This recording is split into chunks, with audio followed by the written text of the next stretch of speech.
The story of Pringles starts with a simple but frustrating problem. How do you keep potato chips from breaking inside the package? Back in the 1950s, Procter & Gamble set out to solve this challenge. At the time, most chips came in bags filled with air, and customers often opened them only to find crushed pieces at the bottom. The company wanted to create something completely different, a chip that looked perfect every single time. That's when chemist Frederick Bauer stepped in. He developed a unique concept based on mathematics, a hyperbolic paraboloid shape. It might sound complex, but this curved design allowed each chip to stack neatly on top of another, preventing breakage and creating that signature Pringles look we all recognize today. But creating the shape was only part of the challenge. Engineers and food scientists had to figure out how to produce these chips consistently.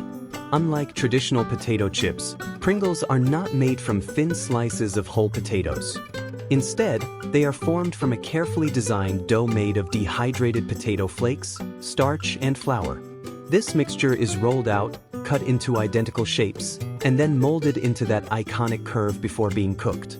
This process not only ensures consistency but also gives Pringles their unique texture, a crunch that feels different from regular chips.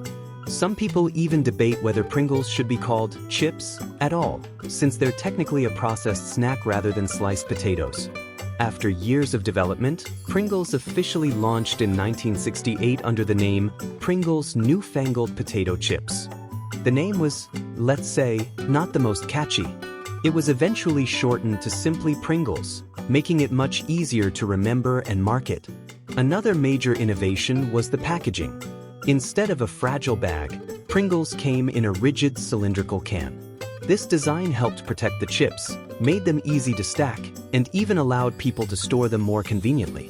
The can itself became just as iconic as the chips inside. And here's one of the most fascinating stories behind the brand. Frederick Bauer was so proud of his invention that when he passed away, he requested that part of his ashes be placed inside a Pringles can. His family honored his wish, choosing an original flavor can for the tribute. It's one of the most unusual and memorable connections between an inventor and their creation. As Pringles grew in popularity, the brand began expanding globally. Different countries introduced their own unique flavors based on local tastes. In some places, you can find flavors that might sound unusual elsewhere, like spicy seafood, sweet corn, or even dessert-inspired varieties. Marketing also played a huge role in Pringles' success. The brand's slogan, "Once you pop, you can't stop," became one of the most recognizable advertising lines in the world. It perfectly captured the addictive nature of the snack, that feeling of reaching into the can again and again.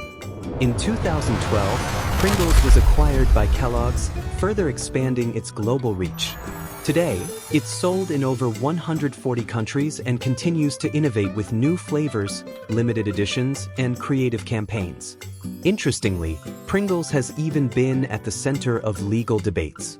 In the United Kingdom, there was once a discussion about whether Pringles could legally be classified as potato chips for tax purposes. Because they contain a relatively low percentage of actual potato compared to traditional chips, the argument was that they might not qualify. However, the court ultimately ruled that Pringles are indeed chips, much to the relief of the company. Another fun detail is the mascot, the iconic mustached face known as Mr. Pringle, officially named Julius Pringles. His simple yet recognizable design has remained a key part of the brand's identity for decades. But beyond all the science, marketing, and innovation, the real magic of Pringles is in the experience. That satisfying pop when you open the can, the perfectly stacked chips, the consistent flavor in every bite. It's all been carefully designed to stand out from the competition. Pringles didn't just solve the problem of broken chips, they completely reinvented what a chip could be. So next time you open a can, remember, you're not just eating a snack. You're experiencing decades of innovation, creativity, and a little bit of mathematical genius. Now tell me, what's your favorite Pringles flavor? And if you enjoy discovering the hidden stories behind everyday foods, don't forget to like this video, follow the channel, and check out the next story, because the next bite might come with a history you never expected.